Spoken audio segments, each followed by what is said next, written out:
जब कारीगर एक विशाल स्टील पाइप को क्रेन से ऊपर उठाता है तो उसे धीरे धीरे एक बड़े स्टील कॉइल के बीच से गुजारकर उसका शाफ्ट बना देता है। इसके बाद कई टन वजन वाले इस भारी भरकम स्टील कॉइल को लोहे के 2 मजबूत स्टैंडों पर रखा जाता है। जैसे ही उसे बांधने वाली स्टील स्ट्रिप काटी जाती है, सैकड़ों मीटर लंबी स्टील शीट पलक झपकते ही खुल जाती है। अब कारीगर इस लंबी स्टील शीट को सामने लगी मशीन में डालता है।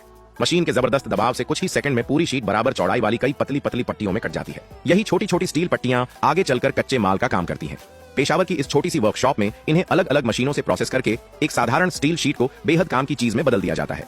भले ही यहाँ का माहौल और मशीनें बहुत आधुनिक नहीं है, लेकिन तैयार होने वाला सामान मजबूत, टिकाऊ और किफायती होता है। यही वजह है कि स्थानीय लोग इसे बेहद पसंद करते हैं और इसकी हमेशा अच्छी मांग बनी रहती है। दूसरी तरफ मशीन इन पतली स्टील पट्टियों को दोबारा छोटे छोटे कॉइल में लपेट देती है। ये पूरे निर्माण की शुरुआती तैयारी होती है। इन पट्टियों की चौड़ाई और मोटाई ही तय करती है कि आखिर में बनने वाला सामान कैसा होगा। लेकिन अभी इनका आकार पूरी तरह सटीक नहीं होता, इसलिए असली निर्माण शुरू करने से पहले कारीगर इन्हें एक दूसरी मशीन में डालकर रोलिंग करता है, जिससे मोटाई और आकार पूरी तरह बराबर हो जाए। अब तक शायद आपने अंदाजा लगा लिया होगा कि आखिर यहाँ क्या बनाया जा रहा है। जब सारी तैयारी पूरी हो जाती है और स्टील दोबारा कॉइल में लपेट दी जाती है, तब कारीगर उसे रोलर से उतारकर एक बड़े घूमने वाले प्लेटफॉर्म पर मजबूती से फिट कर देता है।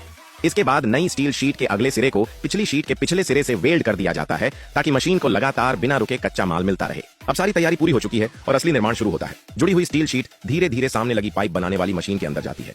मशीन रोलर्स की मदद से सपाट स्टील शीट को मोड़कर गोल आकार देने लगती है। इसी दौरान पीछे लगी हाई फ्रीक्वेंसी वेल्डिंग मशीन दोनों किनारों को लगातार जोड़ती रहती है।